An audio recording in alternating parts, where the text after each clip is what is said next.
Ave María Purísima, sin pecado concebida. Porque no hay nada oculto que no llegue a descubrirse, ni nada escondido que no salga a la luz.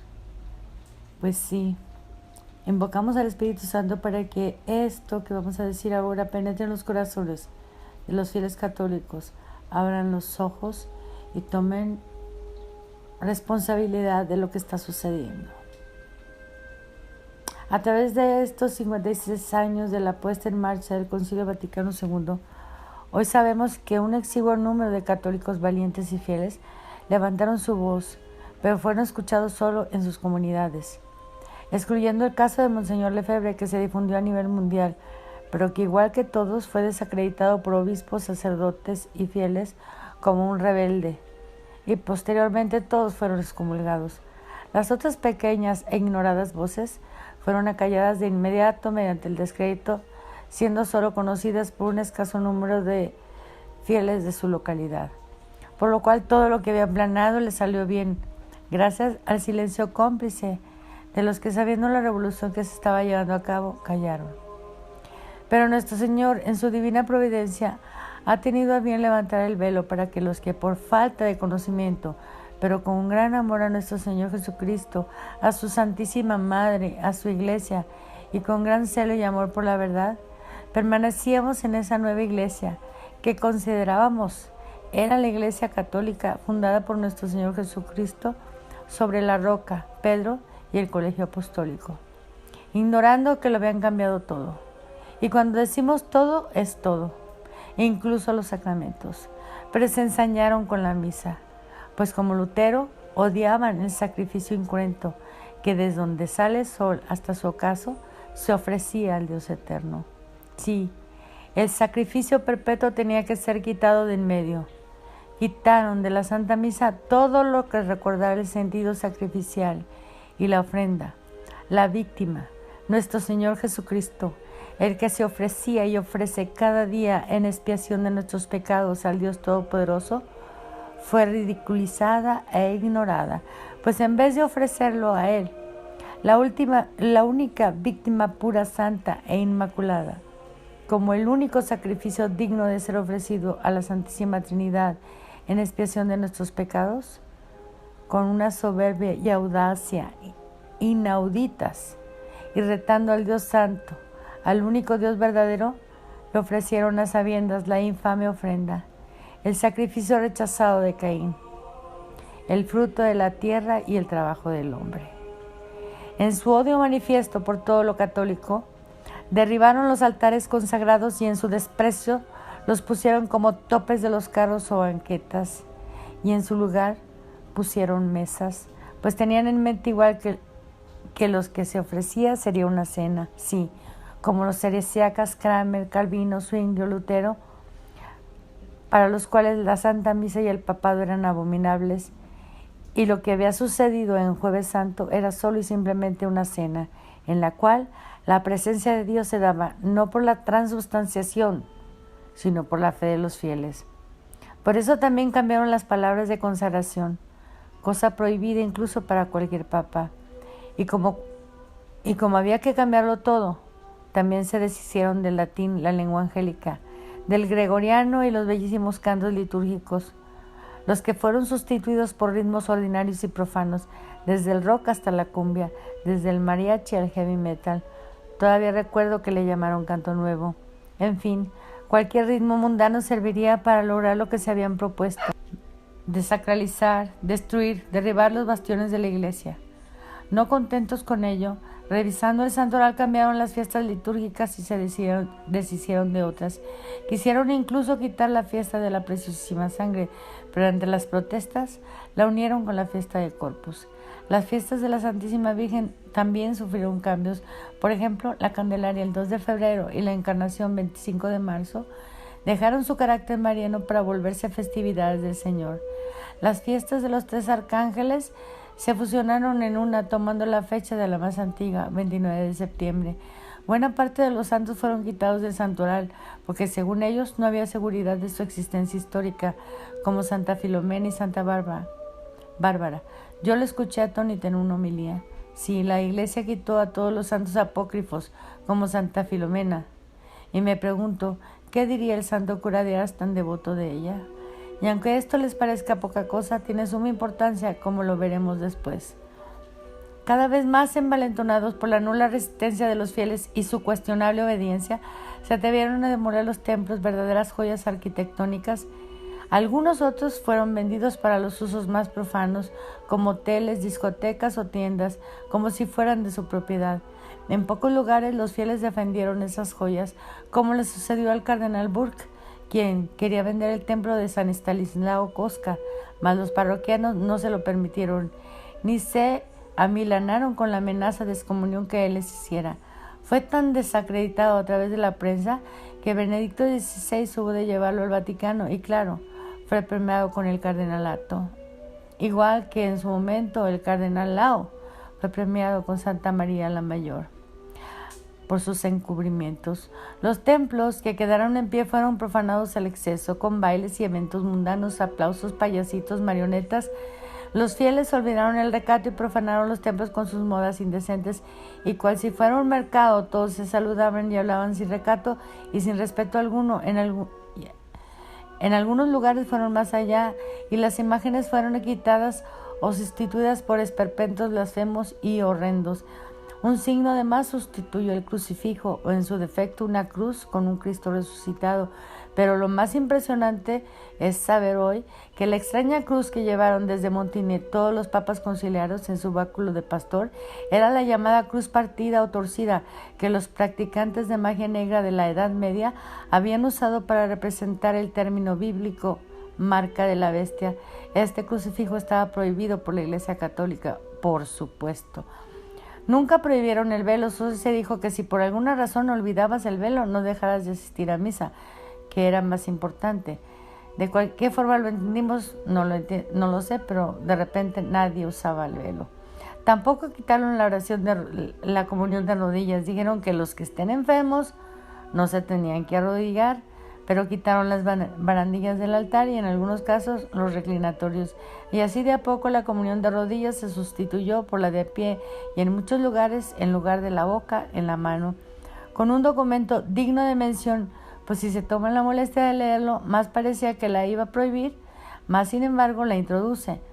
Pero así es el lenguaje doble de los modernistas, y nos lo reveló la Pachendi. Y así empezamos a recibir de pie a aquel que dijo: yo juro por mi nombre que ante mí se doblará toda rodilla. Fuimos testigos entonces de la incongruencia de recibir de pie y arrodillarse ante el Papa. Oh misterio de iniquidad que ha permitido que suframos por la vía de la obediencia y en silencio lo que la Revolución Francesa llevó a cabo por la vía de la violencia. Fue a partir de 1995 aproximadamente que los fieles empezaron a tomar el papel del sacerdote, administrando la Eucaristía, leyendo la lectura, llevando la comunión a los enfermos. Se ha llegado a tal extremo que en la llamada liturgia de la palabra ya no es necesario el sacerdote, pues el ministro lleva a cabo toda la celebración salvo la consagración.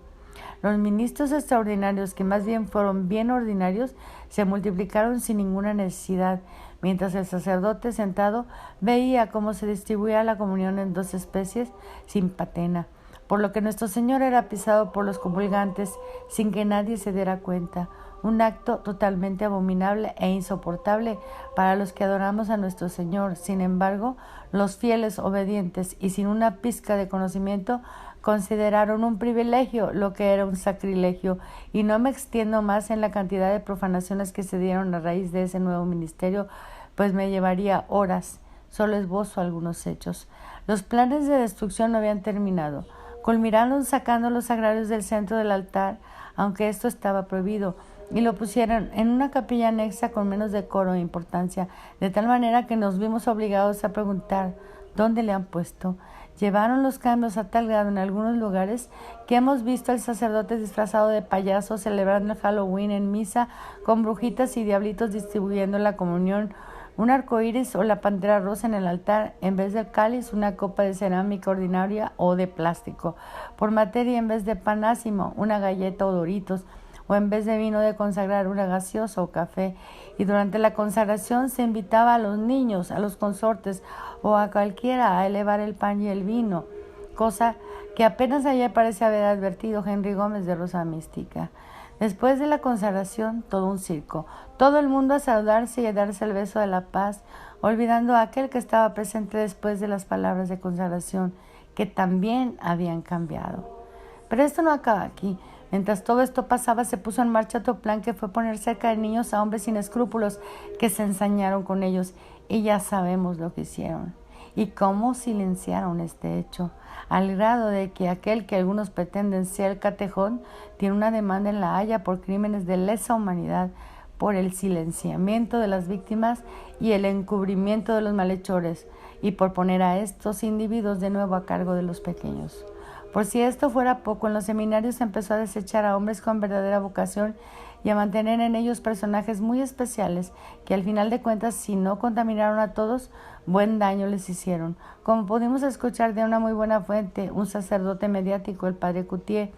Otra buena fuente es el libro Goodbye Good Men o el testimonio del predicador dominico John O'Connor. Desgraciadamente, una vez más, fueron premiados los transgresores, mientras los que denunciaron recibieron todo el peso de su nueva ley, que era, como hemos visto, expulsar y denostar a todos los que querían permanecer católicos y se oponían a la demolición de la Iglesia y la destrucción de las almas. Siguiendo las directrices de la ONU en la Iglesia Conciliar, poco a poco los derechos humanos sustituyeron los mandamientos de Dios. Ya no era tan importante no pecar, sino no juzgar.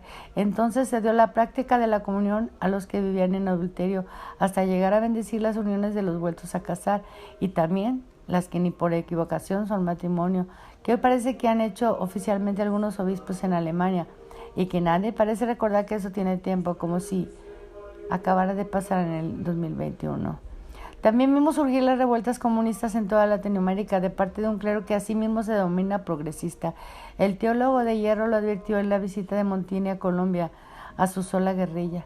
Como Francisco en Brasil, hagan lío. Y así tenemos un Camilo Torres en Colombia, un Samuel Ruiz en México, un Oscar Romero en El Salvador, Gustavo Gutiérrez en el Perú y tantos otros. Y solo estoy nombrando las cabezas, no a sus colegas y secuaces de la llamada teología de la liberación.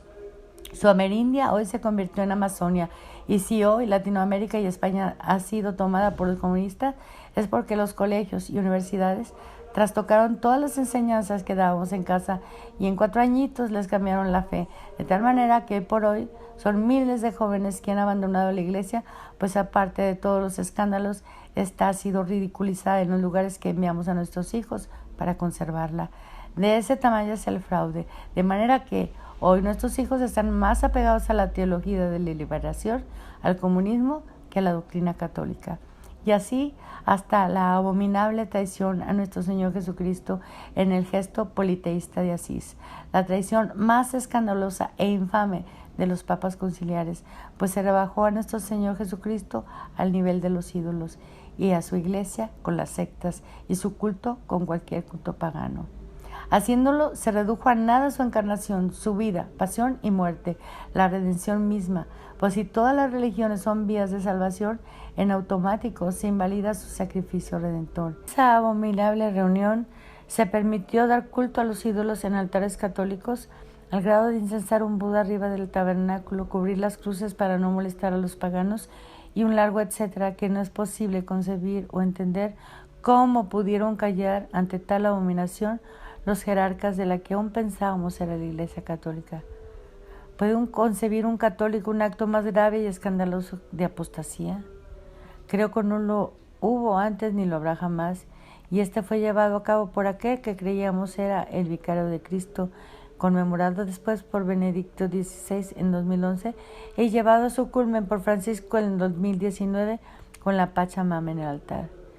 Pues escuchen bien esta lectura y entendan hoy lo que nos está pasando.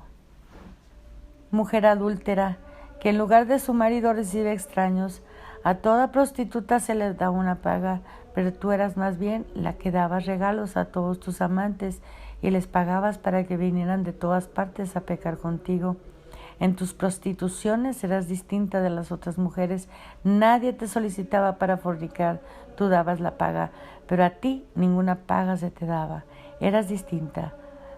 Pues así dice el Señor tu Dios, por cuanto fue derramada tu lascivia y descubierta tu desnudez en tus prostituciones con tus amantes y con todos tus detestables ídolos, y a causa de la sangre de tus hijos que les ofreciste, te entregaré en manos de tus amantes, y ellos derribarán tus santuarios, destruirán tus lugares altos, te despojarán de tus vestidos, te quitarán tus bellas joyas y te dejarán desnuda y descubierta.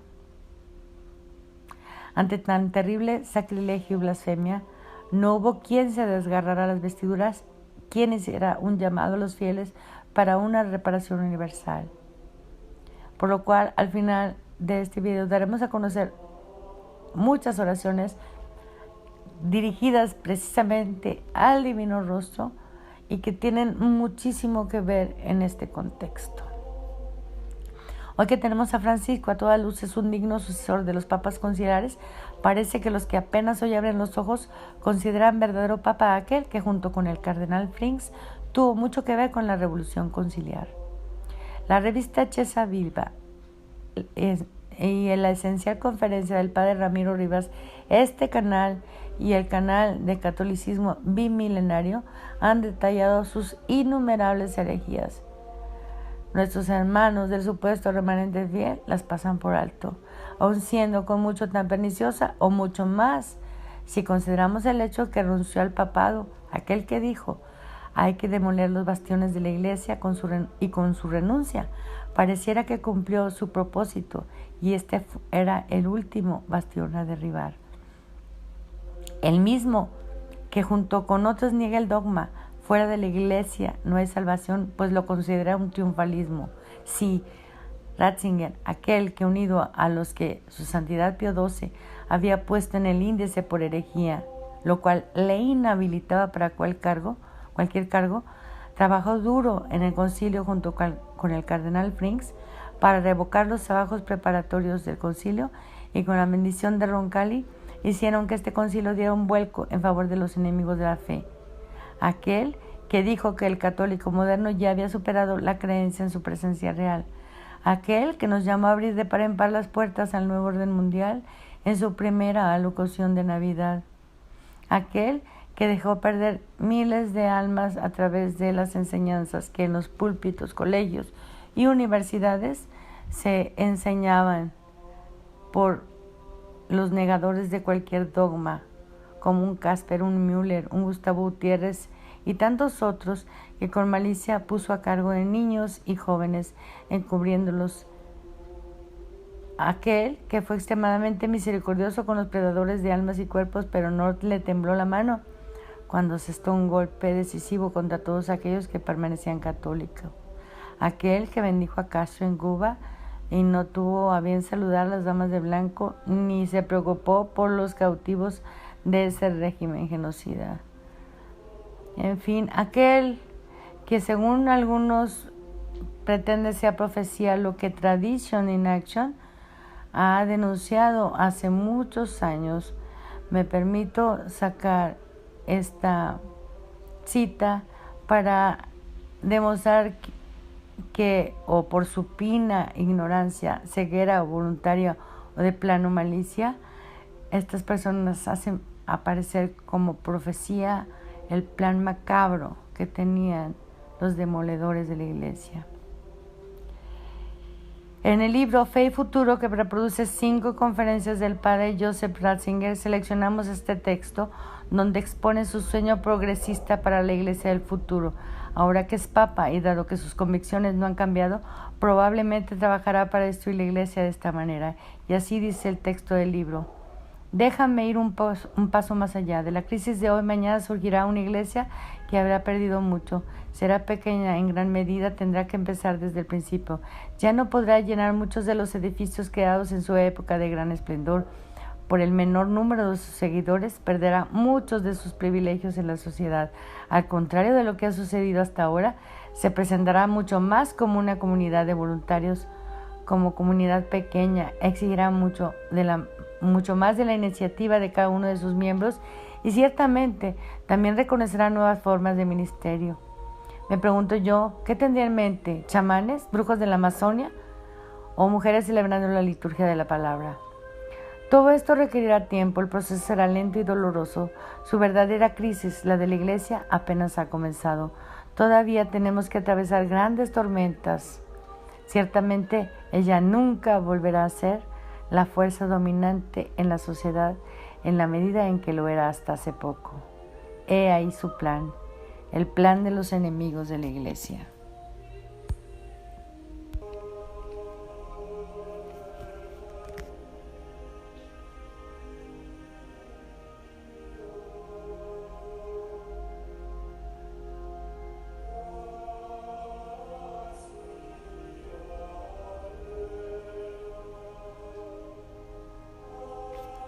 Pequeña y en gran medida tendrá que empezar desde el principio. Ya no podrá llenar muchos de los edificios creados en su época de gran esplendor. Por el menor número de sus seguidores, perderá muchos de sus privilegios en la sociedad. Al contrario de lo que ha sucedido hasta ahora, se presentará mucho más como una comunidad de voluntarios.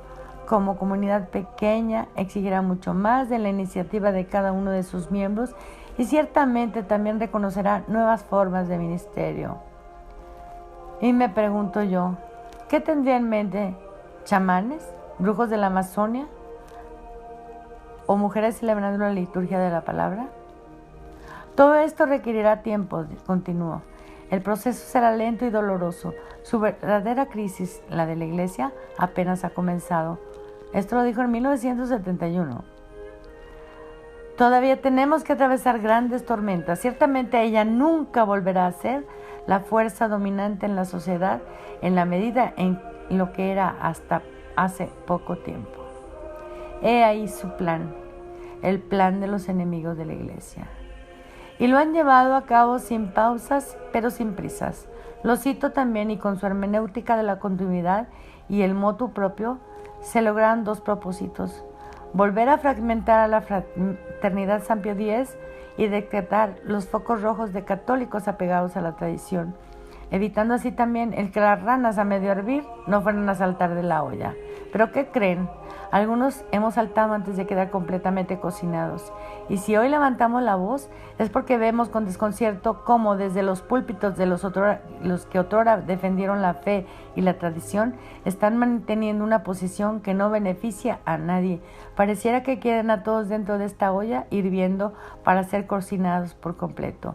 ¿De qué se trata? Son testigos de la pérdida de fe en tantas almas, son testigos de las profanaciones, son testigos de los sacrilegios,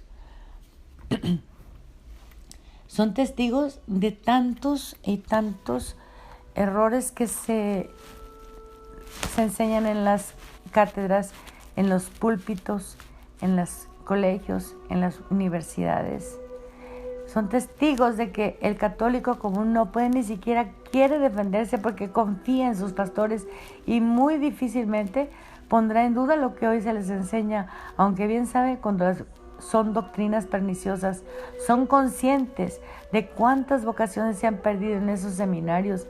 Vean si no el video 555 de Ecuménicas que corrobora lo que señalo ahora. Y justo ahora, cuando la bestia está sellando a los suyos, ¿se atreven a seguir diciendo, es mi papa? Pues sí es tu papa, pero no es el de la Iglesia Católica, Luis Román y compañía. ¿Quién puede confundir esta ramera que fornica con cualquier ideología y desde su puesta al día con el mundo, su ayornamiento, reverencia los principios de la ONU? Sí, Montini fue el primer papa que elogió esta institución y entró a orar a la capilla masónica de la misma. Entregó su anillo de pescador al dirigente en turno. ¿Cómo pueden engañar a los fieles cuando saben que se han ensañado con los católicos fieles y han puesto a los herejes, a los blasfemos y a los apóstatas en los más altos puestos? Que ellos ya no tienen más fe en nuestro Señor sino en la ONU y su nuevo orden mundial. ¿Cómo pueden decir que es vicario de Cristo el adorador de la Pachamama y llamar santo al que profanó con cultos idólatras cuantos templos pudo, llegando a recibir una limpia en la misma Catedral de México? ¿O aquel otro que conmemoró dichas profanaciones? Vamos a ver cómo vamos.